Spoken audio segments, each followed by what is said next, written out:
Hvala si Marija, pozdrav svima gledateljima i slušateljima ovog video zapisa.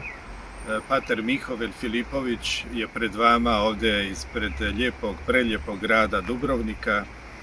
Evo koristim priliku da nešto kažem o zagovorničkoj mreži, zagovaranju za našu domovinu. Kao molitva je uvijek dar od Boga. Bog nam stavlja u srce molitvu, da kroz nju tražimo Božju volju, da kroz nju tražimo Božje blagoslove, da kroz nju tražimo izlaz iz nekih situacija koje su teške, koje mogu biti teške, koje su problematične. Čovjek kada moli, onda traži da prije svega milost Božju, da može te situacije koje proživljava živjeti onako kako bi Bog, kako je najljepše, znači traži mudrost, svjetlost. Zato u molitvi Bog daje to, da bude čovjek strpljiv, da živi u nadi, da živi u onim obećanjima koje je Bog dao, da nikad neće napustiti čovjeka, da će biti uz njega i da će ostvarivati one svoje planove koje on ima. A to je da njegovo kraljevstvo zauzima više prostora u životima ljudi i u društvu. To kraljevstvo je kraljevstvo mira, pomirenja, kraljevstvo ljubavi, dobrote, pravednosti. A kada čovjek nailazi na zlo, onda se pita kako riješiti to. I evo zagovornička molitva, da tražimo uzrok tih problema i tih poteškoća na koji nailazimo. Vidimo da smo koji put opterećeni i prošlošću, koja zasigurno djeluje na sadašnjost. A često u prošlosti su ostale nepomirene situacije, nepomireni odnosi i onda zagovorom tražimo da Gospodin pomiri te odnose, tražimo praštanje i praštamo u ime svog roda, svoga naroda, u svoje osobno ime, tražimo da Gospodin pomiri te situacije koje na neki način proizvede i ostavlju neki nevidljivi duhovni konflikt, neprijateljstva. Isus je u svom tijelu pobjedio svako neprijateljstvo i zato u njegovo ime to tražimo, te milosti praštamo i tražimo oproštenje. U zagovoru tražimo, prije svega mi ulazimo u zagovor, znači zagovornik je molitelj, jest kao most između Boga i naroda, između Boga i situacije. I tražimo Božje milosti da Bog spusti, a Bog kada zagovaramo traži svjetlo da vidimo, da nam da što mi trebamo učiniti. Često nije dovoljna molitva, nego treba učiniti gesti pomirenja, zadovoljštine, kao kada, na primjer, tražimo pomirenje za dušu koja je otišla s ovoga svijeta. Znamo da baš nije živjela u svetačkom životu, da je bila i slaba i grešna. Onda nam Bog daje i nudi, recimo, da za tu dušu služimo svetu misu, pa čak postoji i gregorijanske mise, to znači 30 misa gdje se moli, a isto tako i molitva svakodnevna da molimo. Postoje situacije gdje, na primjer, u nekim situacijama je puno bilo tog zla i grijeha, posebno u ratovima, kada je bilo malo molitelja ili kada je bilo toliko zla da molitvama se nije moglo sve pokriti to i na neki način da zadovoljštinu. Zato nam Bog otkriva da neke situacije koje iz prošlosti djeluju na sadašnjost, da se to pomiri, da predamo Gospodinu. Sam zagovornik se uči zagovarati, niko nije, kako se kaže, molitvom se učimo moliti. Dakle, molitelj i zagovornik vam prije svega znači predaje svoje srce, svoje misli Bogu, a onda Bog daje nadahnuća da i svjetlo kako i što moliti. To je zapravo zagovaranje u Duhu Svetom koji nam daje svjetlo, jer kaže se ne znamo ni što ni kako moliti, ali Duh Sveti se zauzima neuzrecim uzdasima u tim molitvama i daje nam svjetlo kako i što moliti, za koga moliti. Molitelji mole, prije svega, znači ulaze sami u molitvu, dobivaju od Boga poticaj i potvrđenje da je ta molitva mila Bogu, Znači sami raste u toj molitvi, sazrijevaju i dolaze do iskustva, ali prije svega čovjek moli za svoje bližnje, znači za obitelj, za svoju zajednicu, za svoje kolektive gdje radi, znači društvo s kojima se sastaje, za župu, za svoj grad i konačno za svoju domovinu.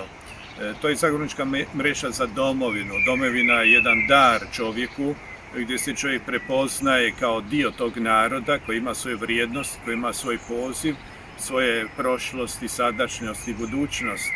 I živeći u tom kontekstu imamo neku odgovornost, da nismo samo neki promatratelji tog društva, nego da budemo izgraditelji toga društva, da znamo utkati ono dobro koje nosimo u sebi i osobno i zajedničko. Zato u zagovoru se i sastaju, znači može biti pojedinac, može biti grupa, može biti cijela zajednica koja zagovara i na taj način se uključuje, dakle, utkaj se u to lijepo i dobro i plemenito tog naroda. Narod koji moli, on je prožet Božjim darovima, Božjim milostima i Božjim životom. Znamo da je Bog po definiciji Bog ljubavi, koji pokazuje to sa prilaskom čovjeku, da se utjelovio kao čovjek, Bog blizak, Emanuel, Bog koji je primio na sebe ljudske slabosti i grijehe, koji je otkupio čovjeka na križu i koji daje čovjeku novi put u ljubavi, u dobru, po djelovanju Duha Svetoga. To su znakovi Božje ljubavi. I zagovornik koji vjeruje u to, on želi da to bogatstvo koje je sam primio i koje prima da prenosi na situacije, na pojedince, na osobe, da ta ljubav zapravo bude ta ljepota i to bogatstvo toj skupini ili pojedincima. I kada vidimo da su neki problemi, da je neko zlo, vidimo zapravo koliko fali tu ljubavi. Ljubav nije samo na riječima, nego na djelima. Ljubav nije samo materijalna, nego i duhovna. I naša percepcija, shvaćanje čovjeka da je duh, duša i tijelo, znači brinemo se ne samo za tjelesno, da zagovaramo nekoga koji je, na primjer, bolestan, nego i za dušu koja je možda zarobljena nekim porokima i grijesima, da bude oslobođena, znači da dođe do obraćenja. Na primjer, neko je škrt i znamo da je u toj škrtosti zatvoren u sebe, da jednostavno blokira se ljubav. Neko je u svojim slabostima pohlepan i onda bi želio više nego što mu treba, a to onda može biti oskudica za druge. Pa onda zagovaramo, znači da upravo tu pobjedi ljubav i dobrota, a ne taj grijeh i napast da činimo nešto što je ne samo neprimjereno, nego što je nepravedno. Nije pravedno da neko ima puno, a da neko oskudijeva. Znamo prve kršćanske zajednice da su svi davali u jednu, rekli bi, zajedničku blagajnu i svi su imali dovoljno, nikome nije oskudijevalo. Evo, pa zato želimo potaknuti da se otvorimo molitvi i zagovorničkoj molitvi, zagovorniku koji postaje kao kroz poziv, Bog daje svjetlo da vidi neke stvari koje do jučer možda nije vidio, da vidi te duhovne stvarnosti koje su zapravo koji put i često puta uzrok ono što se dešava na vani, što vidimo. Kada se neko svađa, znamo da možda uzrok te svađe stoji u duhovnom neprihvaćanju ili nekoj pretenziji ili osuđivanju drugog čovjeka. I onda čovjek u tom svađanju ne samo da treba zagovarati da se ljudi ne svađaju, nego da razvije ono dobro koji je u njima blokirano. Evo, zagovarajući mi se učimo, zato je zagovornik pun iskustava koji može kroz svoja iskustva davati svjedočanstvo i na taj način poticati da se ljudi otvore toj molitvi zagovora. Prije svega zagovarati za vlastitu obitelj, za vlastitu sredinu. Zagovornik nikada ne kuka i rekli bi, pada u neko beznađe ili depresiju, nego pun pouzdanja preuzima odgovornost kao molitelja i vjerujući da Bog može učiniti na tu situaciju prema tim ljudima, osobama, ono djelo koje inače mi ne možemo. Bogu je sve moguće. Zagovornik vježba se u vjeri, pouzdanju u Boga i kroz iskustva još više ima gorljivosti da ide dalje. Evo pa zato neka nam evo i ovaj video pomogne da nekako zavolimo i da tražimo da budemo zagovornici onih situacija koje svakodnevno susrećemo i koje nam smetaju, koje znamo da su nepravedni, koje znamo da su pogrešni. I često mi to diskutiramo, razglabamo o tome, gubimo vrijeme, a ništa ne činimo.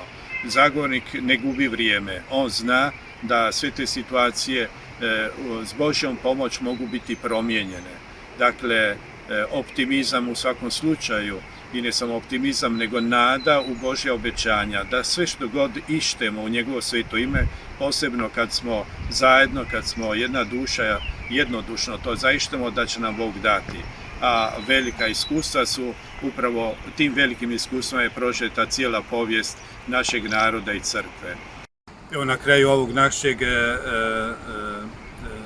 video zapisa koje želimo da učinimo taj gest i tu molitvu zagovora. Hvala ti, Gospodine, na ovom gradu Dubrovniku, hvala ti na našoj lijepoj domovini. Evo, Gospodine, blagoslovi ovaj grad, blagoslovi stanovnike ovoga grada, ove regije, blagoslovi sve one koji su živjeli, koji žive i koji će živjeti. Blagoslovi svako dobro ovdje, posebno hvala ti i za ovu kapelicu trajnog klanja Svetog Josipa. Hvala ti za sva dobra koje si činio i koja činiš u ovom gradu, za molitvene zajednice koje rastu, koje se sazrijevaju, ali isto tako blagoslovi se one koji su potrebni tvoga blagoslova, tamo, kako je rekao Sveti Franjo, di je svađa da dođe mir, di je tuga da dođe radost, di je nepravda da dođe pravda, evo, di je zatvorenost da se otvore oni putovi tvoji, putovi mira, dobrote i ljubavi.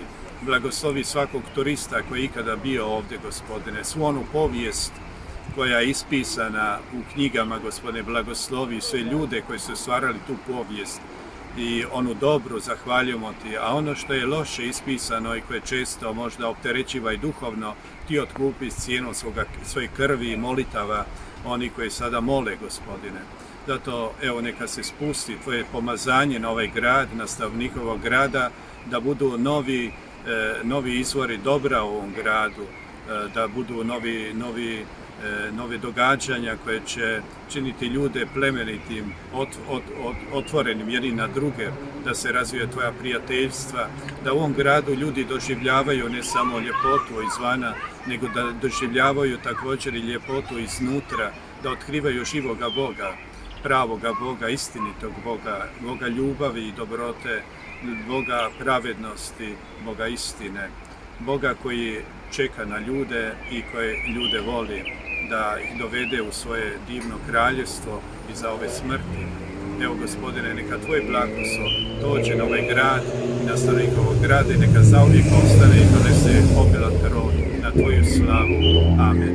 U ime Otca i Sina i Duha Svetoga. Amen.